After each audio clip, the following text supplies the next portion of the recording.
Para quem é de esquerda, é um regozijo ver um presidente da República falar em prioridade para a responsabilidade social, apontar sem pudor a ganância desmedida de empresários e provocar sempre que dá a entidade mercado. Foi para isso mesmo que eu votei nele, a militância tuita feliz. Para quem é mais de centro, de direita ou convictamente liberal, é um escândalo. Mas e a responsabilidade fiscal? Questionam, assombrados, como se essa tivesse sido a prioridade do governo anterior. Muitos se sentem até ofendidos quando se menciona que os capitalistas brasileiros não são assim exatamente altruístas, né? Bem, olhadas assim pelo ângulo da estridência, ambas as posturas são rasas, infantis e contraproducentes. E a razão é justamente essa, tá tudo estridente demais. Cá entre nós, até o tom das falas do Lula. Então, vamos tentar falar disso sem medo de ferir suscetibilidades da esquerda ou da direita? Nós aqui do meio estamos fazendo a nossa parte para conter a inflação e a alta dos juros, hein? Desde 2018, o valor da nossa assinatura premium é o mesmo, R$ 9,90 mensais, ou R$ 99 por ano. Invista em uma assinatura premium do meio você também.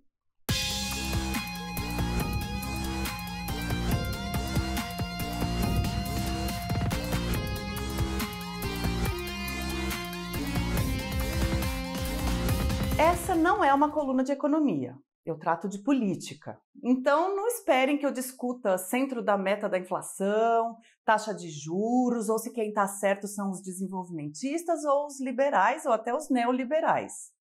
Eu quero falar de tons, de recados, acertos e erros políticos. Primeiro, algumas distinções. Quando a imprensa fala de mercado, normalmente se refere mais ao mercado financeiro mesmo, aos operadores de dinheiro. Empresariado são os empresários, óbvio, que produzem coisas. Eles têm interesses distintos, se movem de formas diferentes, mas somados, principalmente aos olhos da esquerda, formam a chamada elite econômica do país. Lula é um homem de 77 anos, forjado na esquerda, no sindicalismo. Para se eleger presidente pela primeira vez, depois de outras 3 tentativas frustradas, ele precisou fazer uma carta aos brasileiros, em que prometia seguir a política econômica de seus adversários políticos. Os tucanos, lembram deles? Lula precisou amansar seu coração esquerdista e ganhar, assim, o apelido de Lulinha Paz e Amor. De um lado, porque o PSDB havia oferecido uma saída bem-sucedida para o problema crônico da inflação, com plano real. E de outro, porque para boa parte dos eleitores, da imprensa e do poder da época, paz e amor só podiam significar estar em paz e em plena sintonia com o mercado e os preceitos liberais da economia.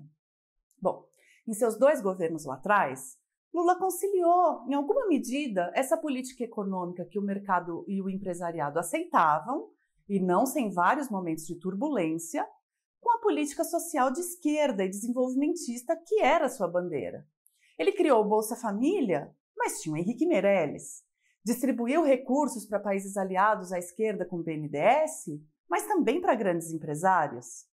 E assim ele foi navegando nessa dubiedade e, com sua destreza política excepcional, agradando de alguma maneira gregos e troianos. Ele foi surfando numa popularidade estrondosa com a inflação sob algum controle e o fim da miséria extrema. Lula não mente quando fala que foi exemplarmente responsável na questão fiscal. Ele também não está errado em falar que nada é mais importante agora do que a responsabilidade social de resolver a fome dos 33 milhões de brasileiros que foram postos em condição miserável pela irresponsabilidade fiscal e de outros tipos do governo anterior. O presidente sequer está errado quando ele aponta que o Banco Central se mostra tão preocupado agora com o futuro da inflação, mas seu presidente, o Campos Neto, que foi votar de camisa verde e amarela e ainda faz parte de grupos bolsonaristas de WhatsApp, estourou a meta 2 anos seguidos, sem ser repreendido pelo mercado. O que mudou então? E onde Lula pode estar cometendo um erro político importante? Lula segue sendo um homem de esquerda, num país que está mais à direita e onde mercado e imprensa seguem liberais. O fator novo são a extrema-direita e os seus efeitos. Desde 2013, e mais acentuadamente a partir de 2014, aqueles setores da sociedade que topavam essa dubiedade não aceitam mais. O governo de Dilma Rousseff foi duramente criticado pelo mercado e pela imprensa por conta de sua política econômica. Ao mesmo tempo, a Lava Jato detonou a classe política como um todo e manchou o petismo de forma profunda na opinião de muitos eleitores que não são da esquerda, com a ajuda inestimável da imprensa liberal, claro.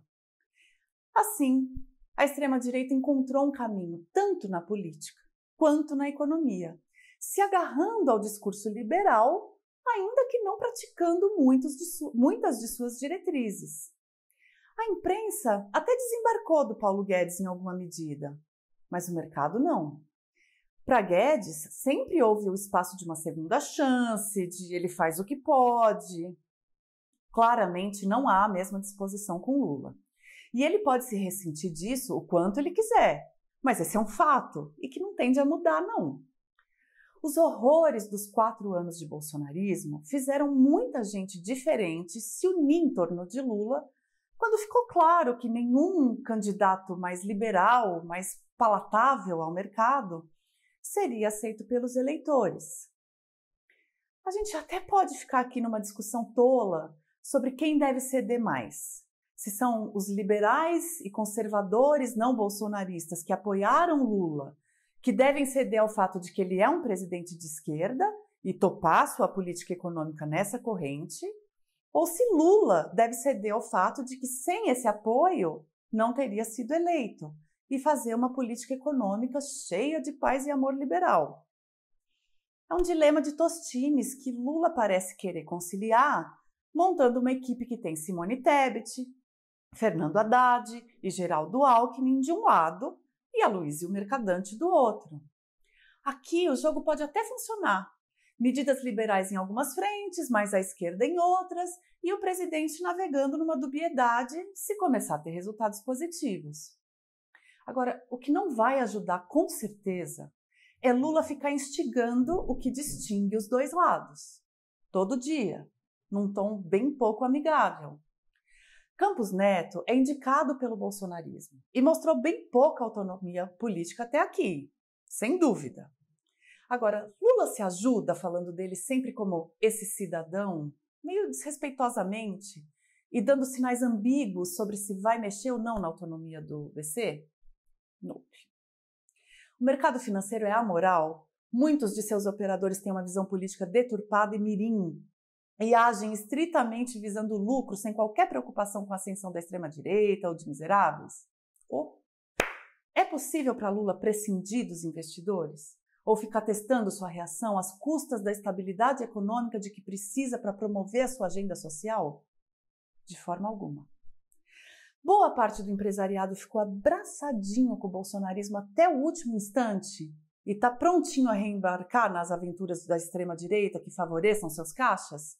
Eu não duvido por um segundo. Mas Lula vai precisar acenar para eles nesses 4 anos em que vai estar no poder mesmo assim? Sim. Ser um homem de esquerda liderando o país depois de um governo de extrema-direita pode ter deixado Lula com mais vontade de reforçar os seus princípios social-democratas, as suas prioridades aos trabalhadores, o seu desdém às forças capitalistas, à elite econômica. Mas ser um homem de esquerda na presidência depois de um governo de extrema-direita também vai exigir de Lula mais que uma lembrança da paz e do amor. O Brasil precisa da responsabilidade social que Lula quer e encarna, sem que a ideologia do mercado prevaleça. Também precisa do dinheiro dos investidores, por mais que soe como chantagem toda vez que a bolsa dispara por coisas que deixam os esquerdistas orgulhosos.